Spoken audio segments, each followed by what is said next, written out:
This is part one of three parts, a pre-meditation talk. And I take a subject, I talk about it in real time for about 20, 25 minutes or so. Then it's going to be time for us to do our meditation. I'll walk you through, it is a semi-guided meditation. And then at the end of the meditation, we will do a um,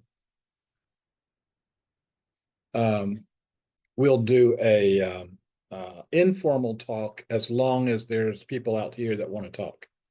At the end, we'll talk about the things I brought up here in the pre-launch, pre-meditation talk. In terms of the meditation itself, um, it has some steps. There'll be a welcoming, then a centering. We'll do a short meditation where we can center not just on ourselves, but center on each other and all beings. We'll acknowledge our connection to all beings because what we're building is a psychosphere of connection between us and every other living being on this planet that we share with this planet. We'll blend those energies, and then we'll set some declarations about our future. And then we'll do a meditation that will be between 8 and 10 minutes long. And then we will wrap up with what we call our inclusivity mantra, and we'll get to that when we get to that. And then we'll have our informal discussion. I am about ready to launch us into today's subject of our pre-catalyst meditation talk. And it's what I call maintaining self and sanity during this transition to the butterfly. We have these romantic notions of what happens from the caterpillar to the butterfly. Romantic notions born in elementary school for many of us. The fat little caterpillar crawls into the chrysalis, and then out pops this beautiful butterfly and flies away. Oh, that's all great. I don't want to bust your bubble too early, but if you are an adult, you know that the birthing process is messy. It is uncomfortable, it's messy, it's dangerous, and to the being undergoing it, it looks like you're dying. And what I'm trying to do is to get us to the point of recognizing that we're going through a societal transformation, from what we've been. We've acted like a caterpillar on this earth. We've been eating the entire earth. And now it's time for us to stop. And when we stop, at that point of stopping, what we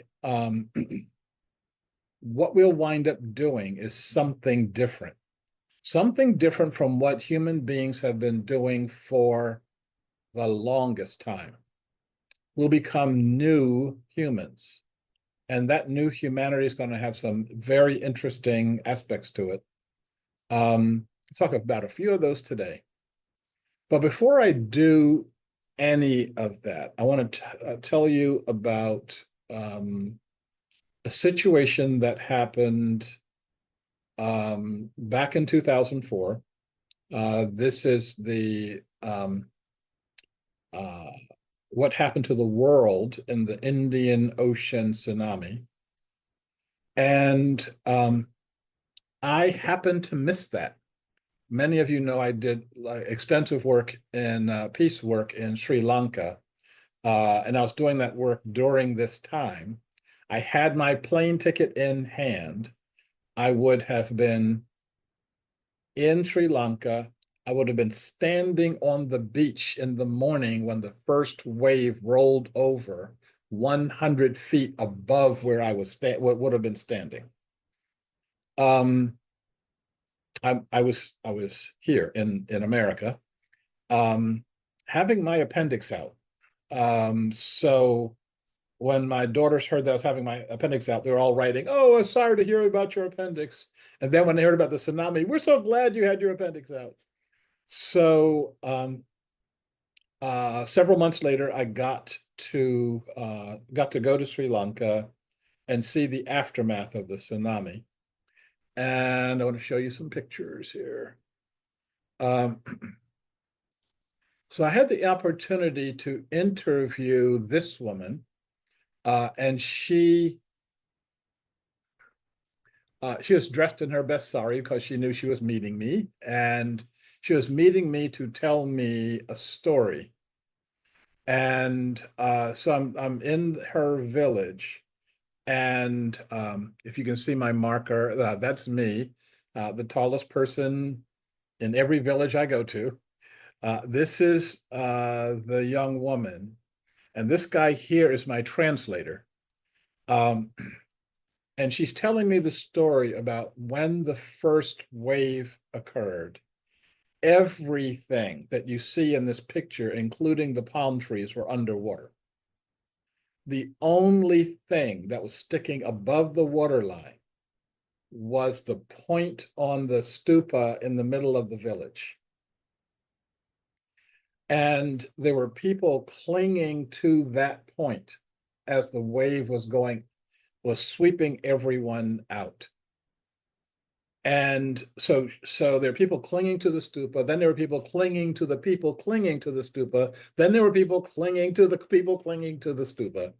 And she said she was on the outer ring, and she saw her mother coming toward her, and she was trying to reach out for her mother, and missed her by about 3 or 4 feet.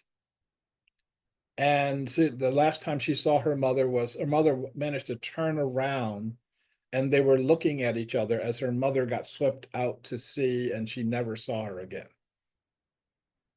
Now, I'm telling you this story for a reason. Um, I,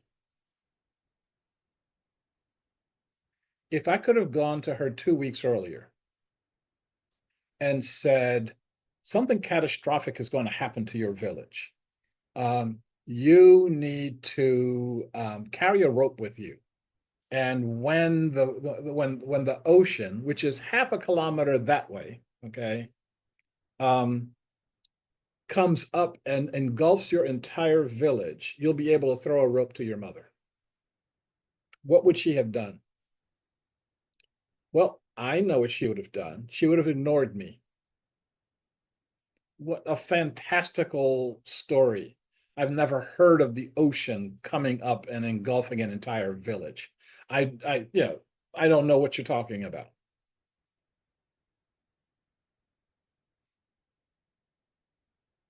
That is what most of us are doing right now. What most of us are doing now is, um, in the face of everything that I have been saying and many others have been saying for the past 30 years, I've never seen anything like this happen before. I don't know what you're talking about here. I don't see anybody else from my village reacting. Nobody's paying any attention to you. I'm going to ignore you too. So that is a very normal human expression. We're going to go back to what we are used to. We're going to go back to the things that are comfortable for us and comforting for us. And we're going to ignore the people saying, you got to do things differently. And and we'll do that to our peril. Now, those of you who know me know I am not a gloom and doom guy. Yes, we got some really tough times ahead of us, and we can choose to see those times as very exhilarating. Let's get to this. Um, my thumb blurred out there. Let me get a good clear thumb here. Okay. So, so our challenge is, how do we make the best of the times that we've got right now? The thing that we have to do is the most important thing for humanity and maybe for life on this planet. We've got to wake up. And our waking up means we've got to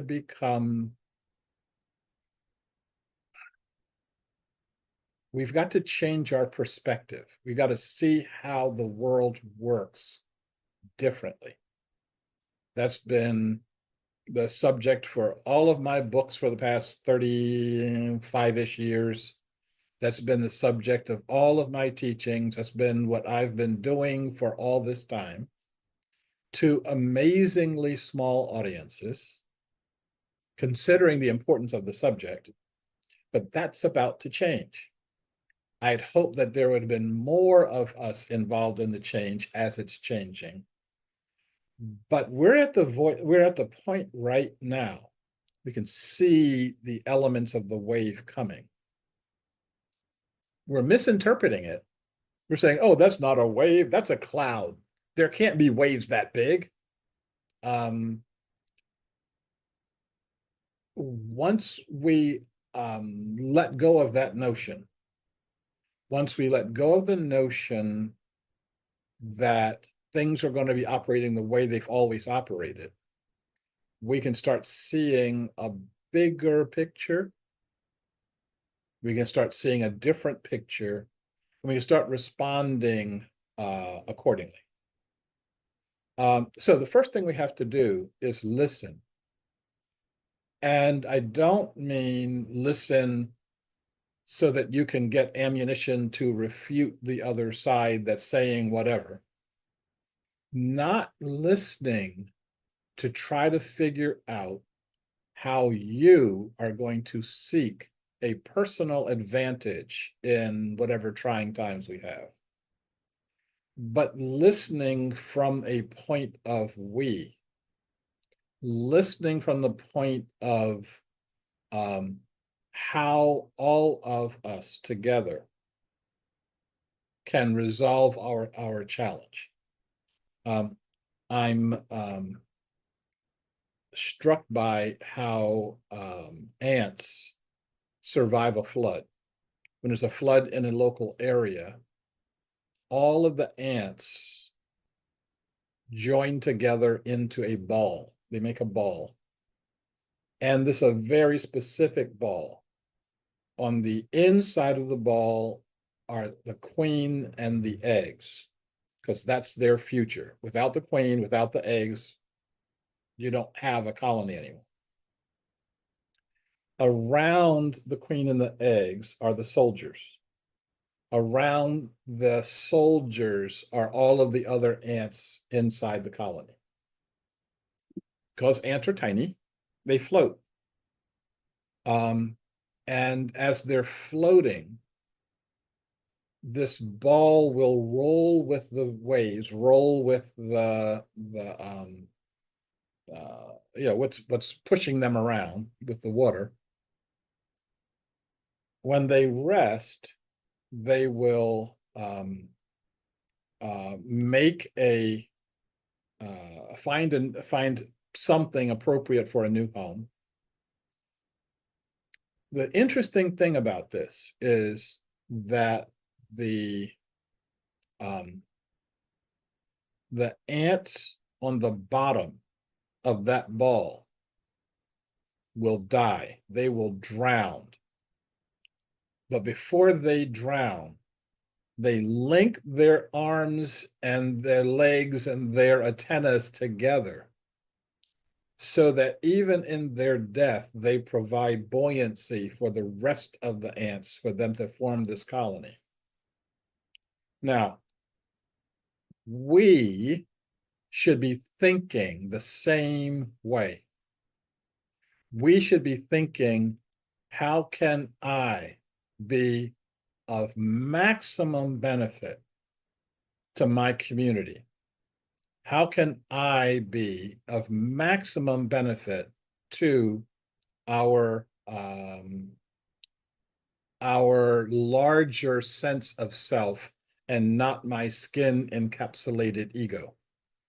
And as people are coming in, my screen is changing here. So I'm going to change our screen so that that's not so distracting, or unless you find me distracting, in which case maybe you're in trouble. And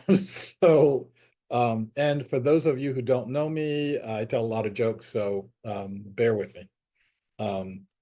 No one's gotten it out of me in the several decades that I've been around here. Okay, so listening is going to be a major skill for us. Responding appropriately will be a major skill for us. And that's something that we have to learn how to do. Responding appropriately is not responding for my individual self-preservation. It's responding for the preservation of our entire society. So responding appropriately, responding as a group being, as a representative of humanity, not it's just me and everybody else can go to hell. Learning and learning together how to get through whatever these times are, whatever the times will throw at us, whatever the times will throw at us. There are people right now trying to predict, well, if this happens, then we'll do that. If that happens, we'll do this. What happens when none of the things that occur in your life are predicted? What happens when you're in a village that has existed for over 10,000 years? And in those 10,000 years, the ocean, which has always been over there, is now over here. What do? Well, you need a new set of instructions. This is something that my friend Larry Dossey called having a high boggle threshold. And what a high boggle threshold means is that your mind doesn't get boggled by stuff like that. It's like, oh, well, the ocean just moved, but so now what do I do? For many of us in the world, and many of us in this society, what you do is go catatonic and you suck your thumb and call for mommy or call for the government. Either one, neither one is going to come to you, and wait for the end. And that's not what we're supposed to be doing.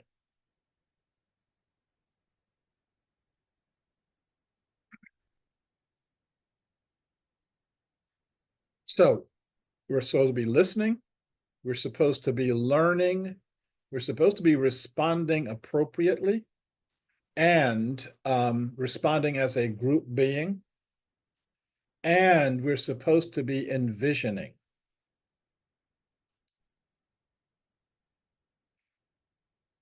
We don't have to wait for things to get bad for us to see the benefit in the times we're going through right now.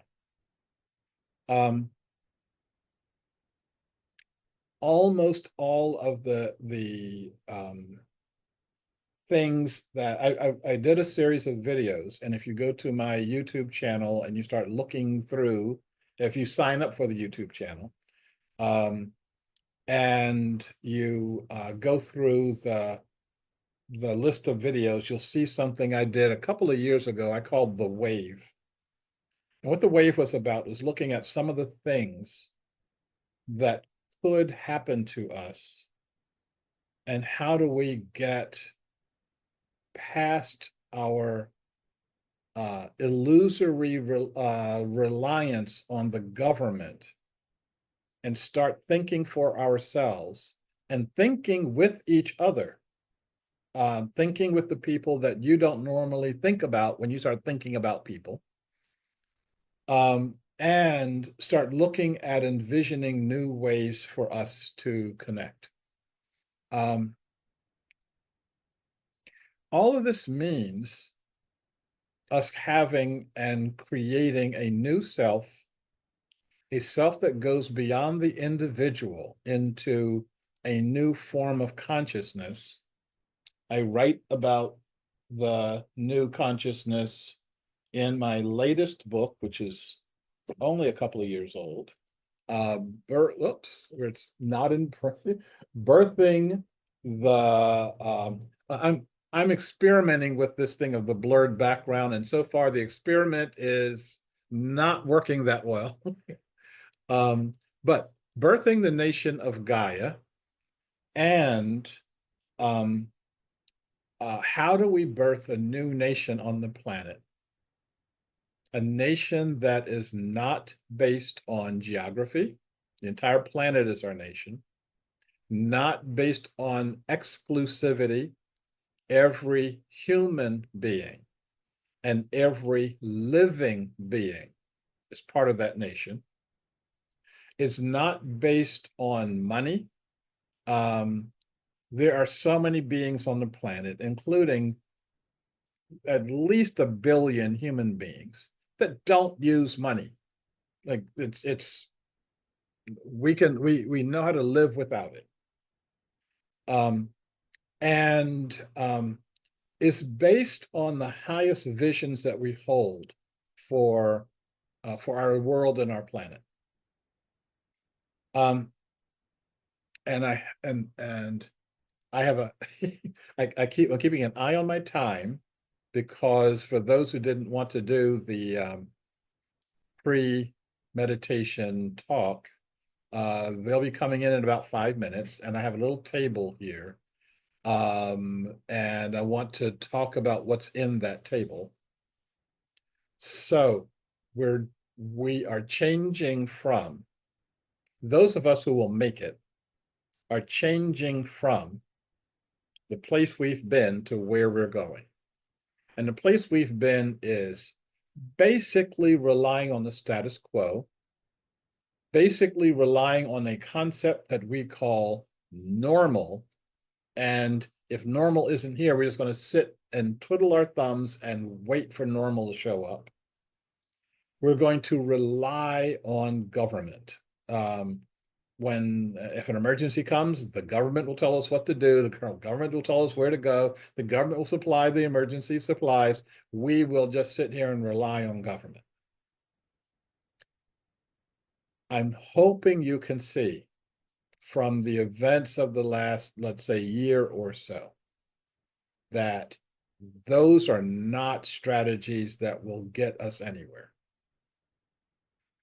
Instead of relying on the status quo, we have to learn how to become flexible and adaptable. We've got to learn how to see things a different way.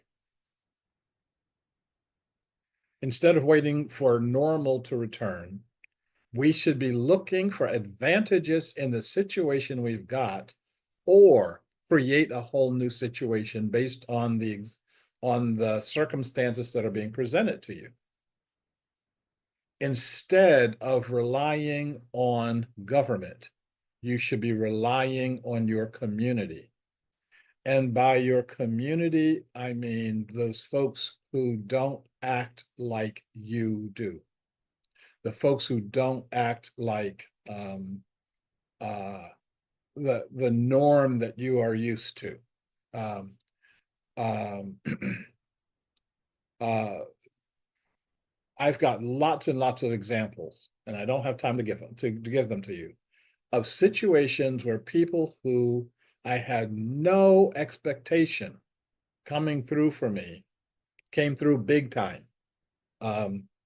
And I got a chance to say a very big time thank you to people that I'd never thought I'd be saying thank you to. And that's how this is all going to work. We will be seeking and relying on what I call unlikely allies and unlikely supporters. For those of us who have spent so much of our time separating ourselves from the other, talking bad about the other, um, eliminating the other from our lives, it's time for us to do things differently. It's time for us to start seeing things differently.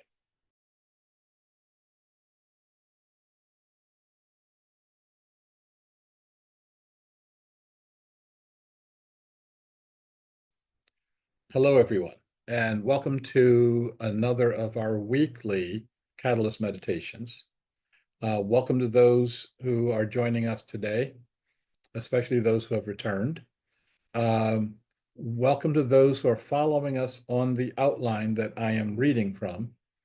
Welcome to those who've been with us in the past, either on the daily or the weekly Catalyst Meditation, but can't be with us today. We're going to do what we normally do at this time, which is get ourselves centered in the room and centered with each other.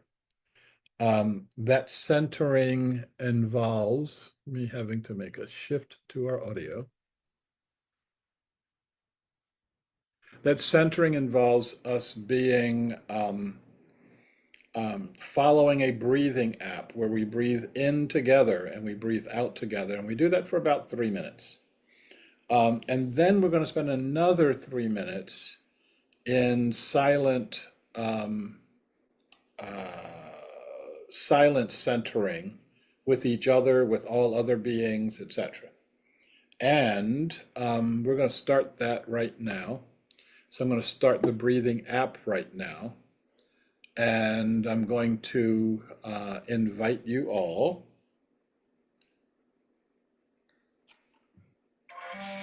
to breathe in, breathe out,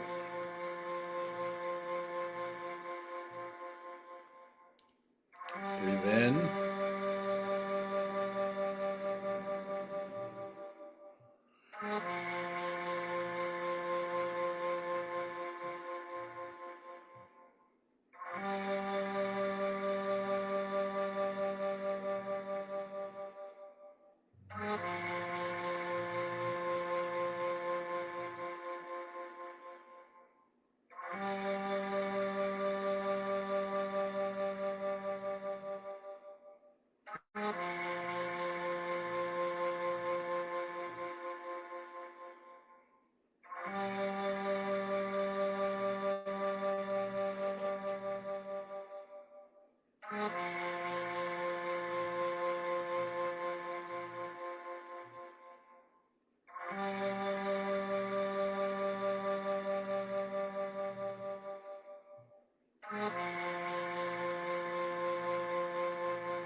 If we can continue our centering silently for a few more minutes.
If we can come back to our common center, we'll continue our catalyst meditation with our intentions.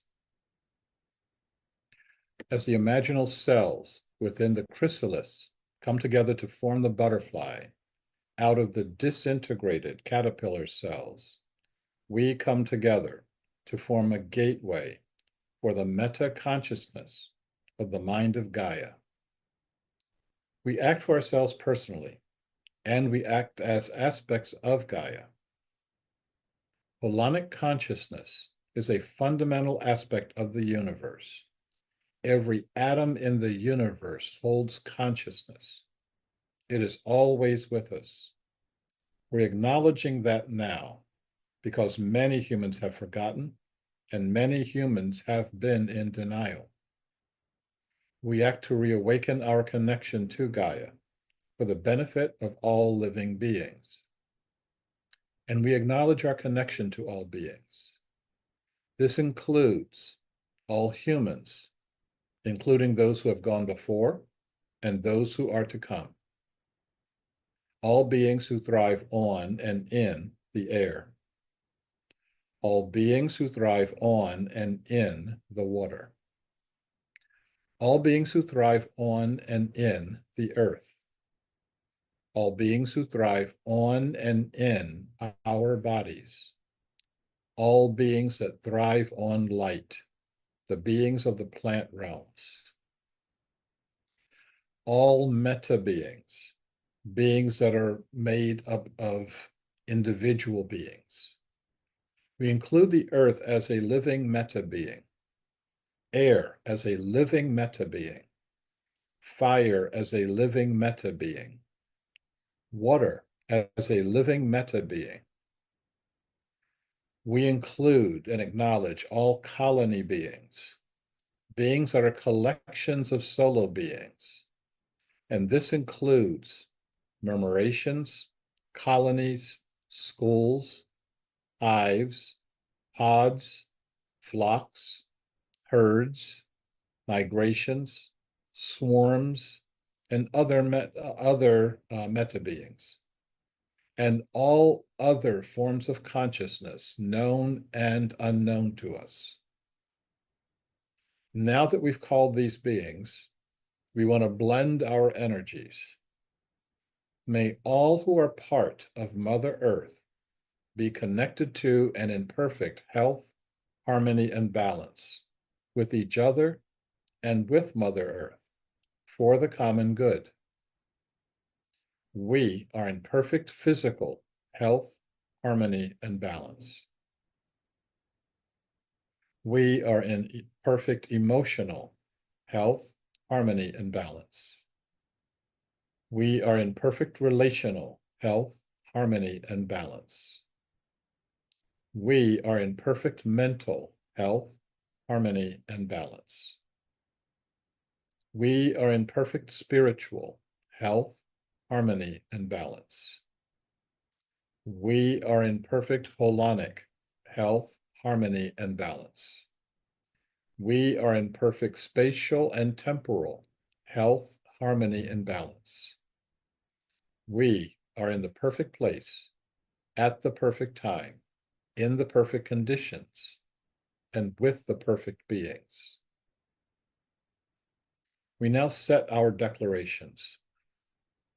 We declare that Gaia, Mother Earth, is the ultimate governing principle, the way that humans govern their behavior on this planet, replacing all other forms of human governance. This is the way our behavior aligns with the will of the earth. We declare that humans are colony beings. We deepen and expand our human murmurations.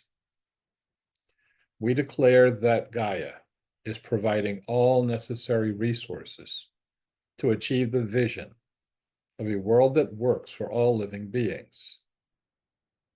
We declare that we are creating a political and economic system where all beings participate in it, all beings are in relationship with it, all beings own it, all beings benefit from it, and all beings govern it for the common good.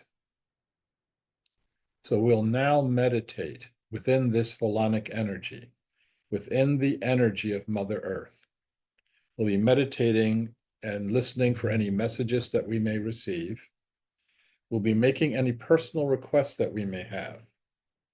We'll be deepening and expanding our human experience of our human murmurations.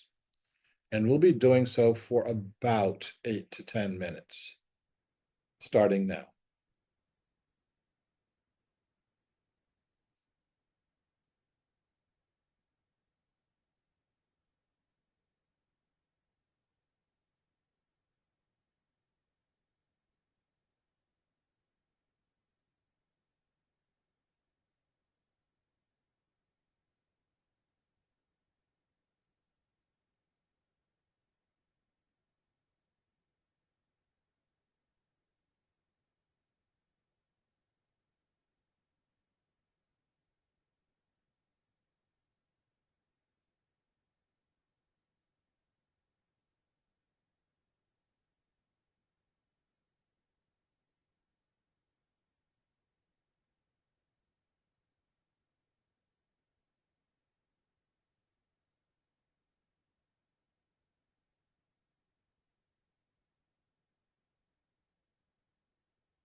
And if we can come back to our common center, we will conclude our catalyst meditation with our inclusivity mantra. You can choose to recite after me, or you can choose to listen in silence. Um, May I be well. May I be secure. May I be happy. May you be well. May you be secure. May you be happy. May we be well. May we be secure. May we be happy.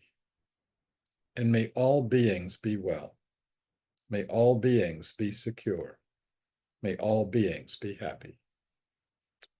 And so it is, and so it shall be.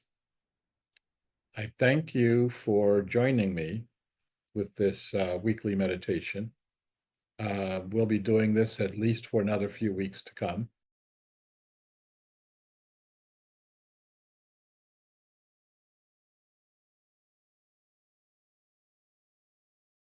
I'm seeing Janet has just unmuted herself and she's got a digital finger pointing. So she's at the top of her heap right now. So what's up? Oh, good morning, everybody.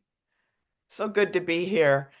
I just wanted to share a memory that came up during our meditation. It was a visual and feeling memory of the night of the 4th of July in Boston after the fireworks. And this mob of people is ready to go home. And at the T station, the transit station, all the gates are open up. Nobody pays. Everybody just fills up the cars. The cars are jam-packed. Everybody's jostling each other. Everybody's laughing. There's just such a feeling of elation. And and I just stayed in that feeling during the meditation. Excellent. I now have a new uh, example to talk to people about what holonic consciousness feels like. Um, we don't recognize it. We don't see it as something that exists. There's no studies on it yet. There'll be whole universities dedicated to it if we still have things called universities. But this notion of um, you could call it oneness, you could call it love, you could call it lots of different things. And sometimes it happens in the most ordinary moments. Um, I have two examples of that. And I've got 20 or 30. I'm going to only give you two. Um, okay, and see you, Liana. Some of us have to go to work. And um, one of them was I was in Chicago doing for some conference or another, and I was um, it's cold, rainy day. You know, you don't. It's an evening. You don't want to be outside, etc. But there was this crowd around the window of a pizza parlor. And so we're standing in this kind of drizzly rain. I want to see what's going on. And there's a guy in the window, and he was tossing a pizza. And he had this expression on his face of absolute. I have a new book I'm working on called Ordinary Ecstasy. He had this ecstatic look on his face, but this was a look of ordinary ecstasy. He was just throwing a pizza, and he would throw it and then he would catch it, and he would throw it and he would catch it. And he wasn't looking. He wasn't looking at how he was throwing. It just every movement he made was perfect. And the 20 or 30 people outside that window were standing in the rain in order to see this happening. And we were reinforcing him. We were reinforcing each other. He was reinforcing us. And it was an absolutely timeless moment. And again, I can still feel the rain going back down the back of my neck. Like, why are we out here? And then another part of me saying, you know exactly why you're out here. This is how you get fed. Um, okay, so fast backwards to when I was living in North Carolina, and the Mint Museum would have would show movies on its very huge lawn and old movies. And so we're sitting out there. I'm sitting with a group of maybe 2 or 3 thousand people in lawn chairs watching these movies. So they did a cartoon, and then they had to change the reels back in the days when they had reels. They're changing the reels so the screen goes dark. And right when they're in the middle of changing the reels, this huge meteor streaks through the sky. And all 3,000 of us at the same time went, ooh. Now, the meteor was beautiful, but what we did was more beautiful. It was a perfect note. It was, 3,000 people. It's almost like we rehearsed it.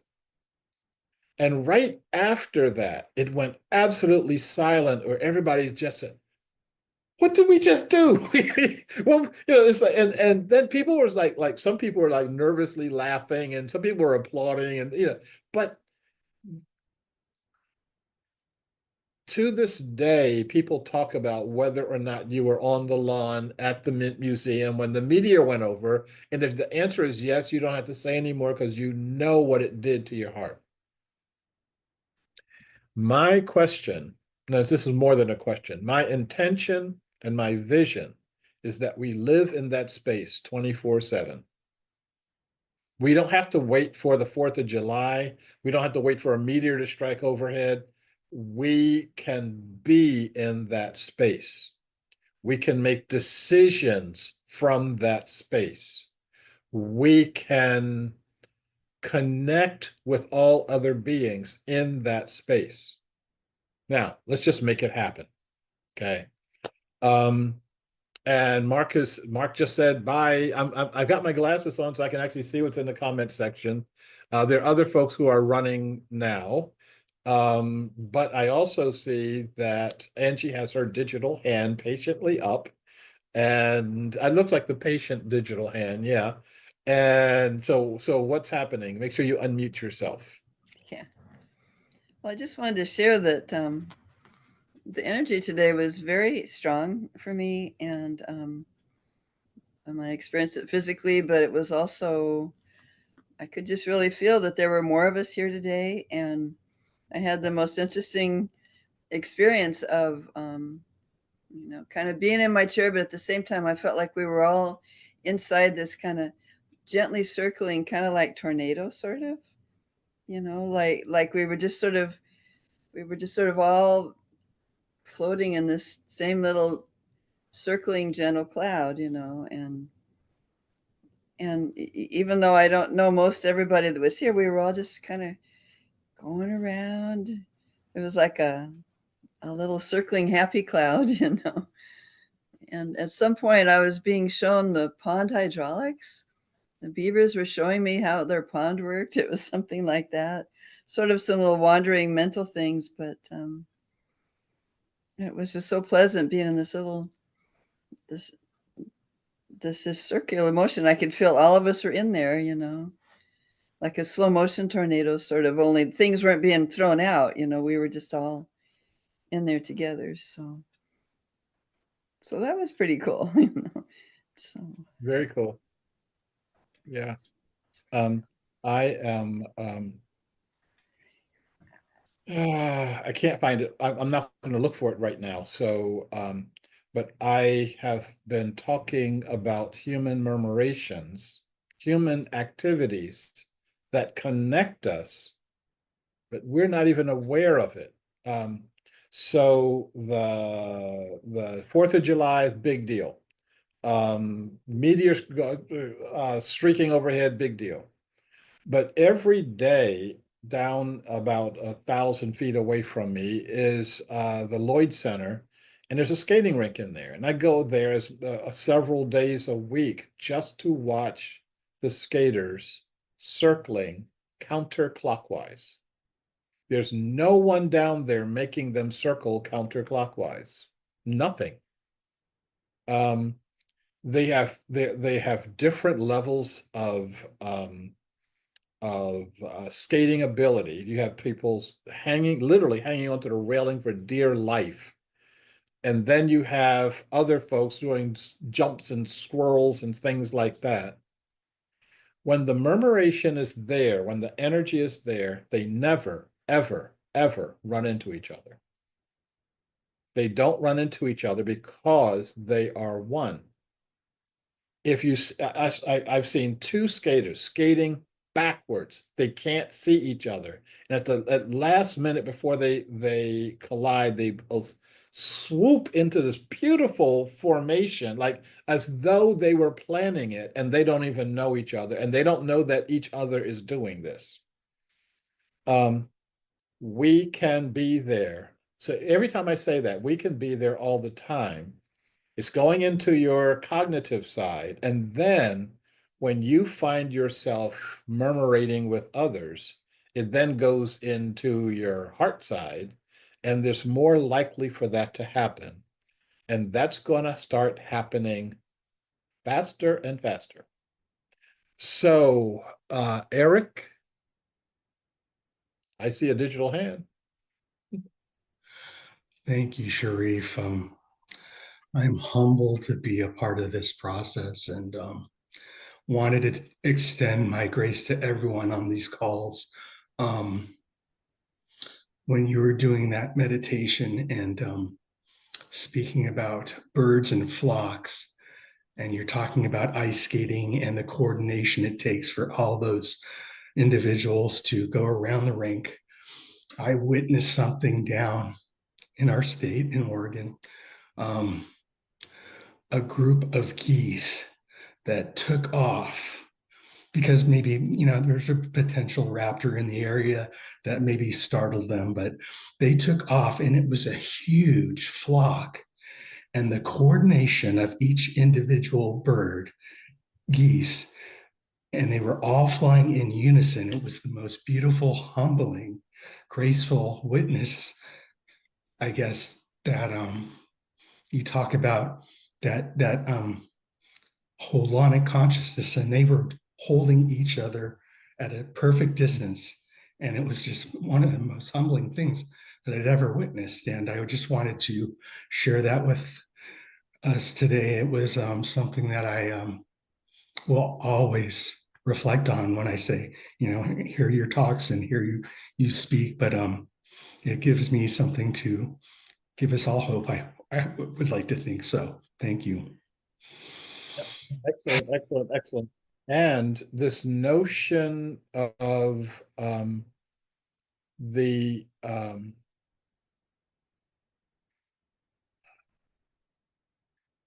what is happening is not happening to Americans. It's not happening to humans. It's happening to the entire earth.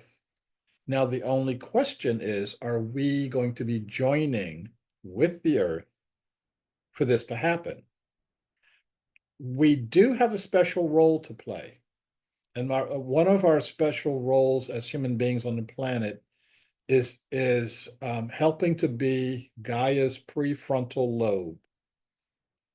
The thing that humans do, and the thing that we do really, really well once in a while, is notice.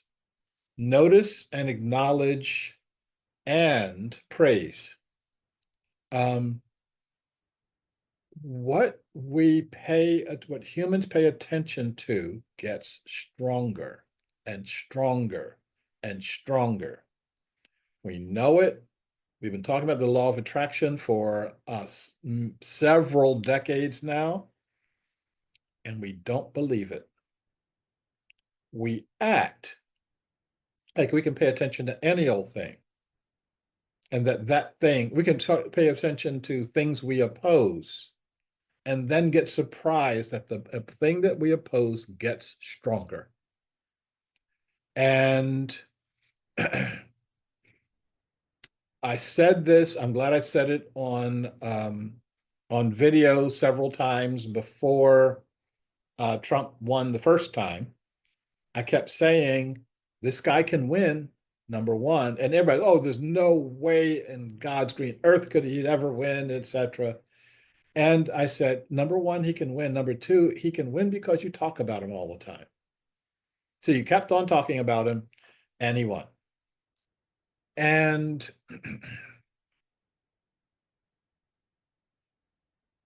then you kept talking about him. And then he won again. And I've been saying since the last election, you're still talking about him. I said, he'll win again. They said, well, he can't run a third time. I said, watch what happens. Tell me about how the law of attraction makes something impossible. Okay? Of course he can win again. If you try to discipline yourself and decide to focus not on what you don't want, but start to actually focus on what you do, you'll start seeing a different world at a different way in a different time. This happened last night. Okay, so my my foray into the ordinary world is I go to the gym across the street, and I exercise, and my treat for myself when I go to exercise is I get in the hot tub, the sauna, which comfortably holds about a dozen people, and I listen.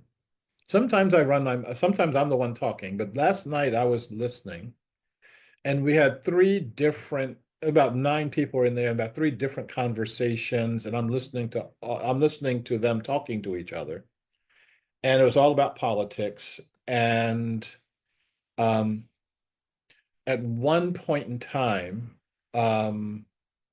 someone said, we've got to make the Democrats have a vision.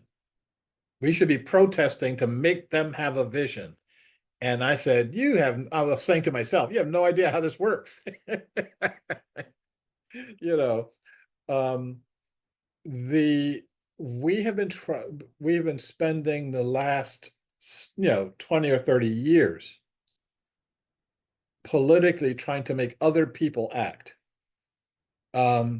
It's time for us to act. It's time for me to act. It's time for me to hold the vision. And this is a responsibility I took on myself. And this is why every day I wear my button, and my button says, let's see if I can get it up there. My button says Blur, creating a world that works for all. Name of my first major book. Um, um, a I a well, a book I think that everybody should read. And I'm trying to get my ego out of the way in terms of that. If somebody else wrote it, I would be able to praise it more diffusely. Um,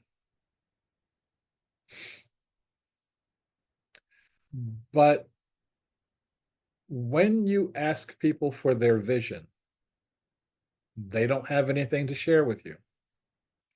They will spout whatever the latest broadcast or their latest politician who wrote a speech about something or another, but they don't hold a vision. That has to change. And when I do my workshops, I say, okay, my vision is creating a world that works for all, and you can use mine until you come up with your own. But it's something that has to fit all of the beings of the world, not just you in your little group or your little enclave or the corner of humanity that you've cut off for yourself. Other questions or comments, and one of the things I have to discipline myself with is to I've been practicing, so it works most of the time, practicing setting a timer and only talking for 4 minutes in response to a question. I tell everyone else, if you're talking about more, if you say something for more than 4 minutes, you probably don't know what you're talking about.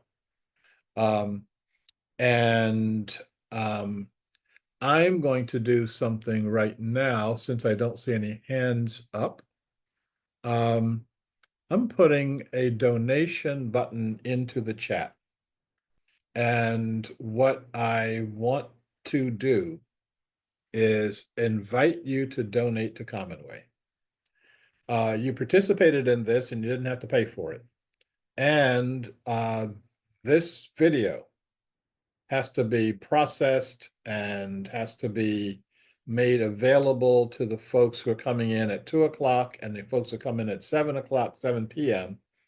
And all that happens in the background. And all that happens despite the fact that I don't have a paywall up where you can't get to any of this stuff unless you pay for it. I don't have a regular foundation dumping money into Commonway. This is, on the one hand, a labor of love. On the other hand, it's a labor of necessity. This has to happen. This is my part of what has to happen. So if you feel moved, and if the button actually works, please use it. You can plan on using it regularly. You can make a one-time. There's nothing saying you got to do it one way or another. If you don't want to do that, see what else I can come up with real quick. If you don't want to do that, you can buy some books. I'm putting all of my digital information into the chat box.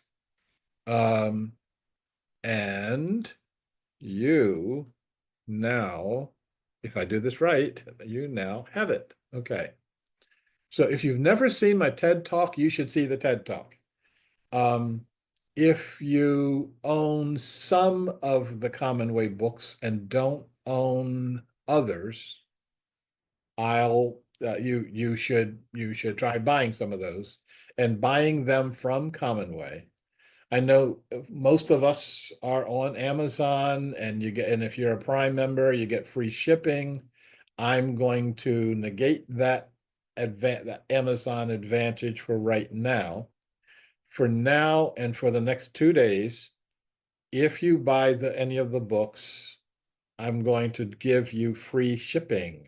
So this is the time to load up, and I'm actually making a note that I actually said that. And what will happen is you'll buy the book or books, and it'll charge you for shipping. I will then reimburse that within 24 hours. And you can support Commonway that way and support yourself. And even if you buy 2 copies of the books and save one and give one to a loved one, Because if you love them, you want them to get this stuff. I'll tell you a quick story, and then I'm not seeing any other questions. I see no other hands up, so I'm assuming that we are going to be done here in a minute. So this happened some years ago. I was doing some back-to-back lectures in a town, and one of they did a lecture at the high school, at the local high school, and then I did a lecture for a business organization. And at the high school, I was selling books, and a young student comes up and he says, "I want to buy two books, two copies of your book." And he said, "One of these is for for me to read, but the other one is for my dad because he likes all this kind of stuff." And I'm like, "Cool." So I signed a book for him, signed a book for his dad. And the next day, I was talking to the business group, and one of the people came up and said, "Well, I want to buy two books because I want to buy one for my son. Because I want to read this, but he likes all this kind of stuff." So I said, "Okay." So I signed two books, and both of them wrote me saying that they had bought books for each other. And that means that they were on the same wavelength. And that is a real blessing. And we need to strengthen people who are on that wavelength. Okay, of the 9 people I see still on the line, I'm not seeing any microphones. I'm not seeing any hands up. That makes me assume that we're done for the day. Thank you, thank you, thank you for joining us. Please spread the word. Liza is telling me the Commonway links are not working.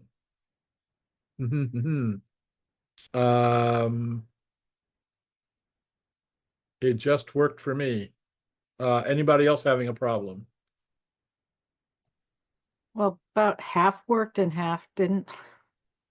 Okay. Let me get a book link here. The donation link works. Oh, work it out. Excellent. I